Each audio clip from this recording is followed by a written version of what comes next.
I'd probably pay $100 to anyone who can guess what the context of this was on a first viewing. The question in probably everyone's mind right now is, why is Optimus Prime chasing down Travis Scott and a bunch of other people in the back of a Jeep Grand Cherokee? I thought this was something on performance and improv, not whatever joke this is. The truth is, this is probably some of the rawest performance and improv in the world. This is a VRChat roleplay server. In this bizarre and chaotic corner of the internet, anything can happen, and that's kind of the point. Players jump into virtual worlds, throw themselves into scenes, and create stories on the fly. No scripts. What starts as a random mashup of characters turns into some of the most creative, unpredictable storytelling that you'll ever see. It's a space where imagination runs wild, and it is usually just as weird as it is brilliant. If you don't know, for around 50 years, role-playing games have been a pretty big genre worldwide. Being one of the first games and still leading the genre, Dungeons & Dragons introduced a new kind of experience. One where players made and became unique characters, explored fantastical worlds, and only used a strong, albeit very loose system of rules and pure imagination to guide them. As people began using computers more and the internet began to connect people across the globe, it really wasn't long for users to bring these experiences online. You, Helldiver, what is it that you're fighting right now today?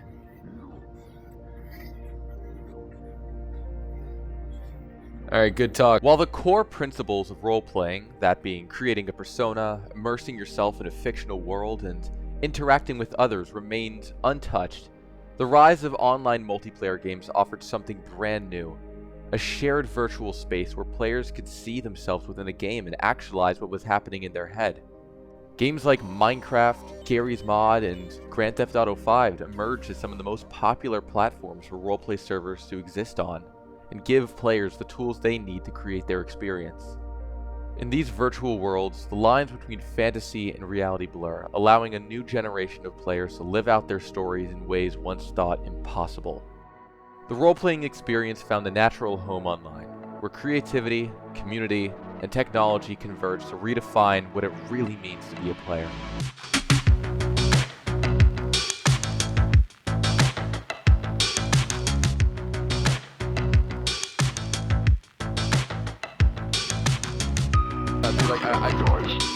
Dude, I watched Squid Game. I'm good. I watched Squid Game, dude. I'm good. I watched Squid Game.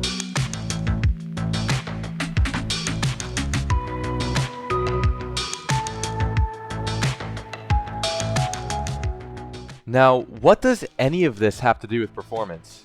Well, in many ways, everything. Improv performance and role-playing are closely linked, though they do have their differences. Both require participants to act without a script, create a character of their own, and collaborate with others to build a story. But the major distinction lies in the audience. Most role-playing is not performed for others, it's performed for the participants themselves.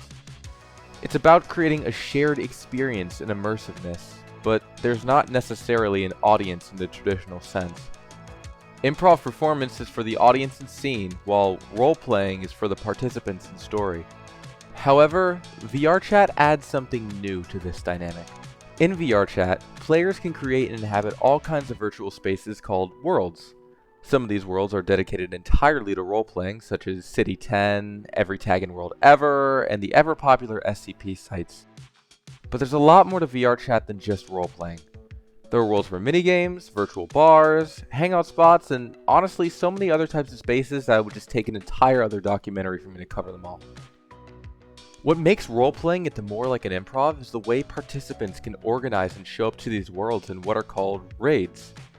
A raid is essentially a group of players who enter a world together, usually in character and representing a group or storyline. How hard is it to get this many people together to do to have like an organized group? Is it like supremely difficult, or you just kind of pick up people along the way? I'd say intermediate. I'd say it's like they all start falling into like line. Some people, it's kind of like in the middle of, it can be easy or it can be hard, but so it's kind of like if you're in doing the middle privatized groups, it's hard, but if you're in public, you can get a bunch of people following your little lead, and it's pretty easy.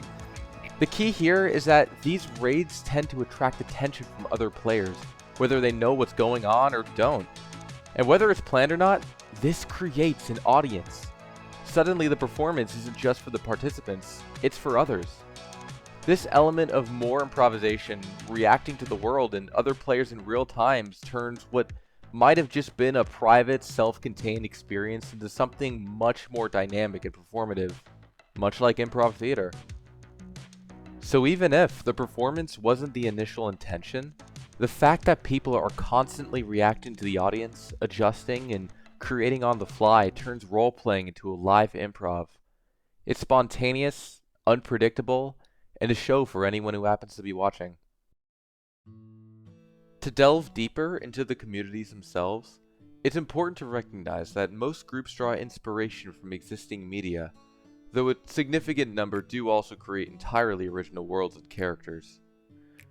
Through a series of interviews with members of these diverse groups, we can gain insight into their creative processes, the dynamics of their performances, and the ways in which they transform their avatars into living, breathing characters. Tell me who you are and a little about what you do. My name is King Boogler.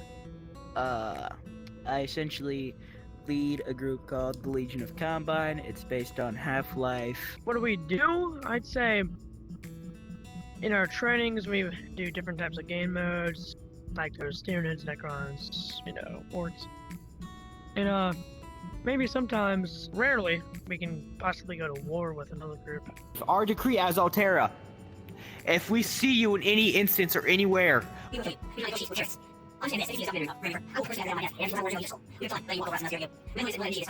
be ready by tomorrow. If your instance is open, we're coming for you.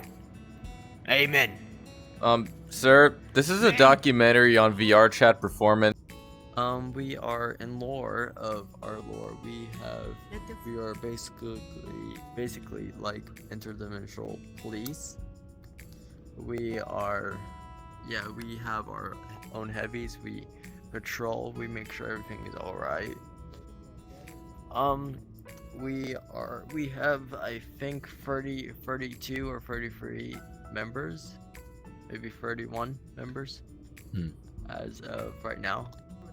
So, do you think there's something about Vrchat that separates it from other like role-playing games like Gmod or Minecraft or stuff like that? First off, your hands. Move them all. And also you can have like so much different skins you can be. Same as Minecraft, but you know what I mean. Oh, of course. That's the easiest question to ever answer. Okay. Say for instance, Xbox, you're playing a controller, you can't do like how you're doing like with your hands and stuff. You can't really do that. You just move a joystick and move your player and stuff. It's pretty good though. I like to do role plays on my Xbox now and then. But when it comes to Vrchat, that's when it comes down to real stuff. It feels like it's all real. You know what I'm saying? Like I can just run to someone to punch. On Gmod you can do this, but there's not going to be as many. Minecraft you can do a lot of these things, but VRC is more you can use your mind a lot more because there's some custom things like this avatar as well as our guys that you can't really find anywhere else. In my opinion, I feel like what VRChat offers is a lot of different types because and with those types, yes, you can do different types of roleplays in other games, but VRChat lets you and allows you to go deeper into those roleplays. So instead of, like, for instance, Gorilla Tech, yes, you can have cosmetics, but cosmetics isn't going to make you a tall 6'4" knight trying to protect a small, petite princess. That type of thing. In VRChat, you can do that. Like, if we're trying to have a bunch of soldiers go against a bunch of gorillas, we can have that because we can have those avatars and those avatars. And there's also not only the avatar customization, you can have it wherever you want. If you want to have knights against gorillas in the Amazon desert or Amazon rainforest or the Sahara desert, it doesn't matter because you can do it. You can have it in a house. You can have it wherever you want. It just allows you a lot more customization and character depth that you can go into with VR chat. Well, in Red Dead, you can really shoot people and damage them. But in most games in VR chat, you can't really do that. So it's like an Unless honor they're system. outsourcing Yeah. A common tool I quickly wanted to mention is a voice changer. They're used throughout roleplays to help someone modify their voice to sound more robotic, deepen their voice, or do anything else that would help them sound like more what their character would sound like. Thanks, man. How do you like use a voice modifier, and like is there a specific program you use, or and how like you make the voice? So, pretty much what I do is I use a program called FL Studio. Most of the time, it's pretty easy to use if you understand the software. I use it for like this kind of stuff, but like, you can use it to like, do any combine stuff too. It just, you can load it up with a bunch of effects and stuff. It's really good. What I did for this one, hold on, I will go through each part of it. So, I have this voice modifier.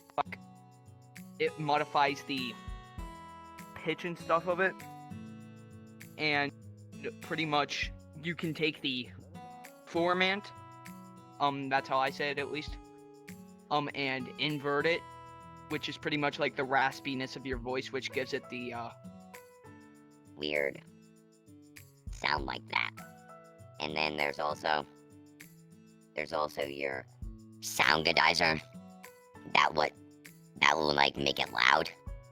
And then what I do is I take a slight bit of overdrive and turn that up, and then we also have the radio effect, which I can use. That's how I do mine. In this documentary, I've intentionally swapped out the words actors or performers with participants, and I think that's something very important when it comes to role-playing in VR chat. The reason being that in roleplay, it is astronomically easy for an outsider to become a participant themselves. Unlike traditional performances, where an actor stays in character while the audience watches from a distance, here, everyone is just a step away from jumping into the story. Now, while I was making this documentary, something unexpected happened. I got roped into one of these groups calling themselves the Cue Ball Collective. They're based on a set of Fortnite skins, which is why I've been wearing this ridiculous 8-ball avatar. The plan? Simple. Patrol the city, wreak havoc, and do our best to be the most ridiculously over-the-top supervillains we could be. Suddenly, I was no longer just standing there filming. I was in it. I was part of the action. I didn't plan for any of this to happen. No, I was just supposed to be documenting all this madness. Yet before I knew it, I went from being the observer to being a full-blown participant. And that's where the big part of this art lies. When you step into a world like this, you're not just watching the story unfold from a distance. You're actively invited yourself to be a part of it. You've walked straight into the narrative, and once you're in it, it's impossible to not get caught up in it. It's a performance, it's chaos, it's madness, and it's brilliant.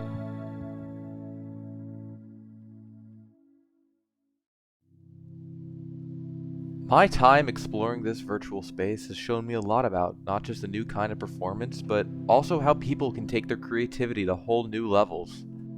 I've gained a real appreciation for how many people could find stories within chaos. It takes a certain kind of mind to figure out how to run a grounded Chicago speakeasy one minute and then just have Goku show up the next. But in the end, a big part of why everyone does this is just for fun. Just a chance to take a break from being themselves and play at being someone else. If I'm gonna be real, yes, it may seem a little corny at first, but once you like actually realize that like people do this and they really like to do this, then you get more hip with it. So honestly, what my words of like things to say for people to do that more is trust yourself and trust the people around you. They know what they're doing. Most of the time. Sometimes you can have bad people that are really bad at improv, but they can change because you can help them, you can help each other. Just trust yourself and the people you do it with. For actors, though, that idea of play is crucial. It's one of the most important aspects of their craft. I'd recommend role-playing to any actor, whether it's around a tabletop or in a headset. It's a great way to reconnect with that sense of play, or maybe even find it again if you've lost it. VR chat is but only one medium for digital roleplay, but it's by far the most immersed you'll ever be. You know, until Ready Player One becomes a thing. Zombie, do you have anything to say to the documentary?